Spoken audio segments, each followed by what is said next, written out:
Inspired Women, Amazing Lives podcast. How to use your talents to reinvent yourself. So, have you ever felt like this?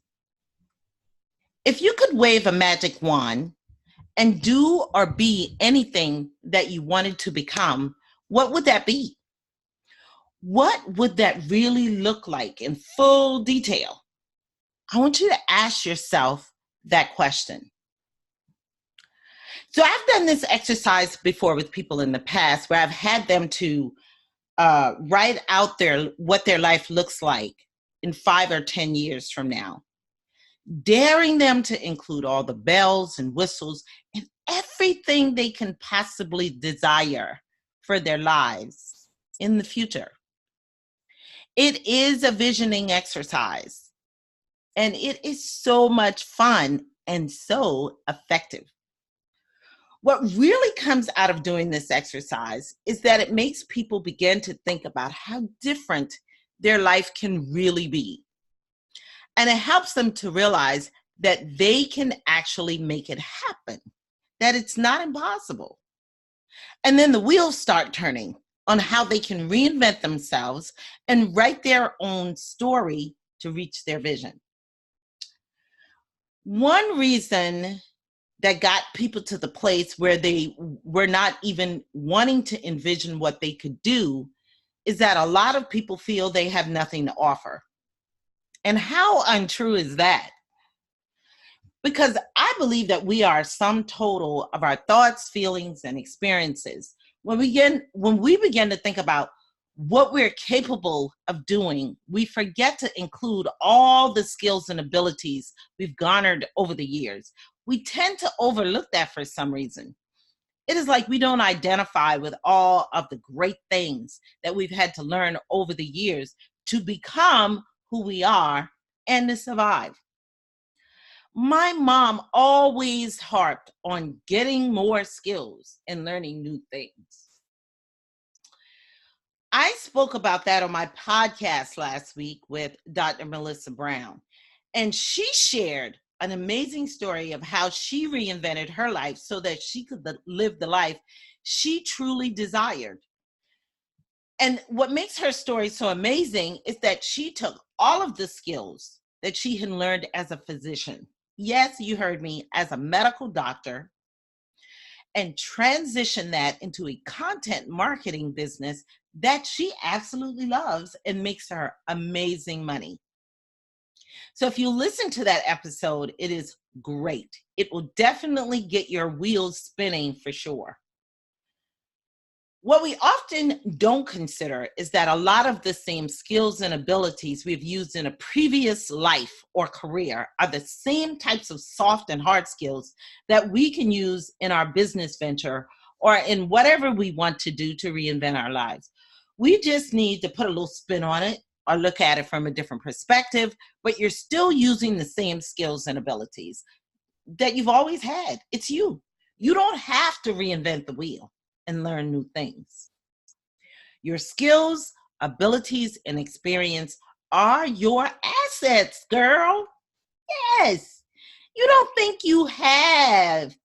You never thought you had a lot of assets, but you're incorrect. You have more assets than you know. Curious about what your assets really are? Listen to this. So I want to give you 3 perspectives on how you can dig a little deeper to identify all of your assets. The assets that you possess are at your disposal already. You don't have to go anywhere and learn anything new to put them into play right now. When I talk to other women who are looking for ways to start a business or grow a business, one of the things that they're usually doing is looking around for some new kind of training or guidance and some skill that they may not have or they may want to enhance. But my word to them is always, let's start with the skills you do have. Because they're always looking outside of that. Let's start with what you have. So let's take a look at these 3 perspectives and see what we can do to enhance your business without having to learn anything new. I call this the low hanging fruit, of course, and it's a fast path to getting your business up and running and monetizing it. So here's 3 things that you can do. Let's do, first of all, what I call a me assessment. And what's the me assessment? It is my abbreviation for a my empowerment assessment. In order to do this, you need to pull out a sheet of paper and actually start listing every little skill, gift, talent, and ability you think you might have. Don't skip anything. Cleaning toilets, even. If you do a good job at it, and you know you do, include it on this list. Also, you want to make sure to include any accomplishments that you have on this list, as well as any certifications, degrees, certificates, special training. List it all. Remember, there's not things that you have to be an expert in or perfectionist in. It is simply things that you know how to do, and you can do a good job at it. The next thing after you've done that would be to do some kind of personality assessment. Now, I know this is age old advice, but here's the deal. So many people have no idea who they really are at a deeper level. So many times people are a little surprised when they do personality assessments because it gives them a better understanding of what drives them and how they think. These kinds of assessments are not 100%, but they do give you some perspectives and areas to review as possibilities. They open up your mind to possibilities. So you do want to get one done, and there's several of them. One of my favorite is the Myers-Briggs. So check it out. Now, the third thing is, and this one will require you to think a little deeper than you've ever thought. So you really want to sit with yourself for this one without much distraction so that you can really think through this.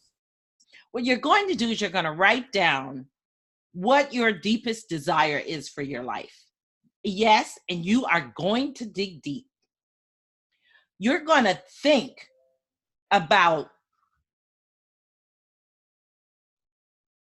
what it is after you've done all the amazing things that you'd like to accomplish. What would that end result look like? That's what you're going to think about. What would the end result look like? We're going to start with the end in mind. And this is a deep desire. I mean, deeper than you've maybe even ever shared with anyone else because you've been afraid to share. And once you've gotten that written down, we're going to take one step back from that and look at how you got there. Yes. What kind of career or business brought you to this point? What set you up for success in this area? All right? Ready? One more time.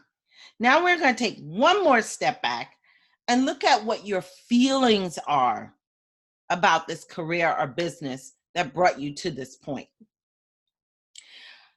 Are you feeling joyful and at peace? And is your heart filled to the rim when you think about this career or business that brought you to your deepest desire? Or are you just hanging in there to be able to get the money that will get you to your end result? What do you really, really, truly feel like? Are you hopping out of bed every morning because this career or business is your greatest thing in life ever? Or are you barely able to get out and drag yourself to get your day started? Checking in with your true feelings and being really authentic about it will help you to get on the path to having your deepest desires and reinventing yourself in a way that you want it to be, in a joyful way. You will be overjoyed and your desires will be met, and then everything will be great. Just keep working towards building what you are already doing to be influential and provide greater impact. Think about it. If what you do doesn't light you up, It's time to look at that me assessment, the personality assessment, and to figure out what does so you can gravitate towards it and make it a part of your reality, not just dreaming about it. Being able to have this all clear in your head is what brings about a solid foundation for whatever it is you're trying to accomplish. You need clarity. And this type of clarity helps you to know what direction your career or business should head in and who are the major players in that career or business that you're focused on to help get you there. It helps the transformation to happen with ease and grace.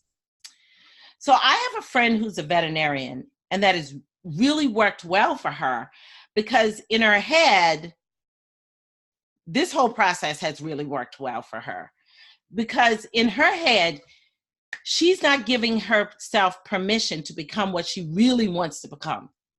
What's stuck in her mind, she's got all this stuck in her mind about all the training she's had to do to become a veterinarian and the dollars she spent on that training.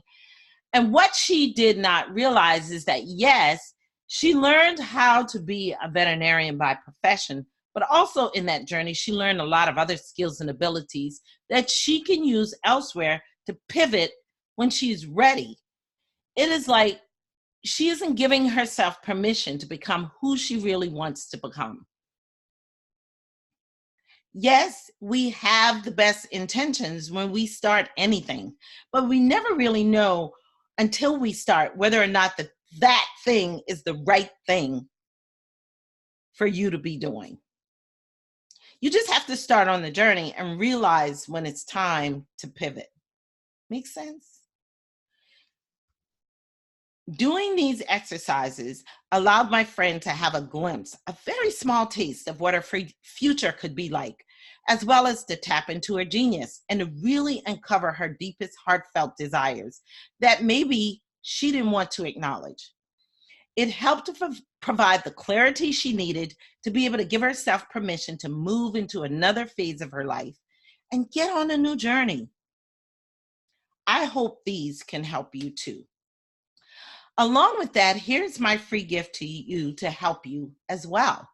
My ebook, Be the Change, is available for download to help you walk through building confidence in a way that will change your life. What deep desires are you holding back on? What are those deep-seated dreams that you were holding on to in your heart and not allowing yourself to act on? Drop your details and your thoughts in the comments. Have a great day.